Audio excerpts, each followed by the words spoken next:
বিশ্ব ফুটবলের সবচেয়ে আকর্ষণীয় দলগুলোর একটি নেদারল্যান্ডস জাতীয় ফুটবল দল। আক্রমণাত্মক ফুটবল, দুর্দান্ত পাসিং আর অসাধারণ টেকনিক্যাল দক্ষতার জন্য ডাচরা সবসময় ভক্তদের মুগ্ধ করেছে। কিন্তু এত ইতিহাস আর প্রতিভা থাকার পরও এখনও পর্যন্ত বিশ্বকাপ ট্রফি জেতা হয়নি নেদারল্যান্ডসের। আসন্ন বিশ্বকাপকে সামনে রেখে দলের প্রধান কোচ রোনাল্ড কোম্যান এবারও তার দলকে দেখছেন ডার্ক হর্স হিসেবে।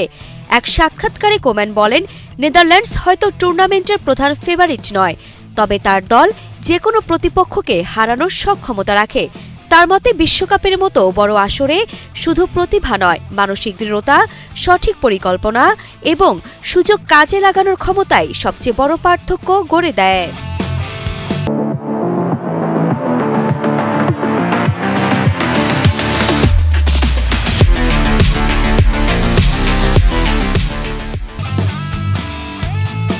সাম্প্রতিক সময়ে কয়েকটি হতাশাজনক ফলও দেখছে ডাচরা।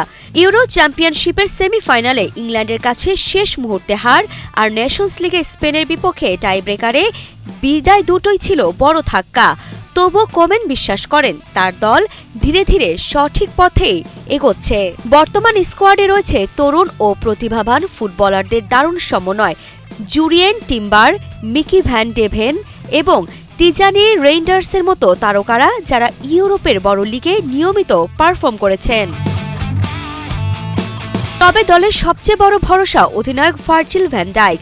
কোম্যানের মতে ভ্যান ডাইকের নেতৃত্ব, অভিজ্ঞতা এবং ব্যক্তিত্ব পুরো দলের জন্য বিশাল শক্তি। এখন প্রশ্ন একটাই, ডাচদের বহু বছরের স্বপ্ন কি এবার পূরণ হবে, নাকি আবারও অধরায় থেকে যাবে বিশ্বকাপ ট্রফি? আরিফা জাহান প্রিনন, কালের কণ্ঠ স্পোর্টস।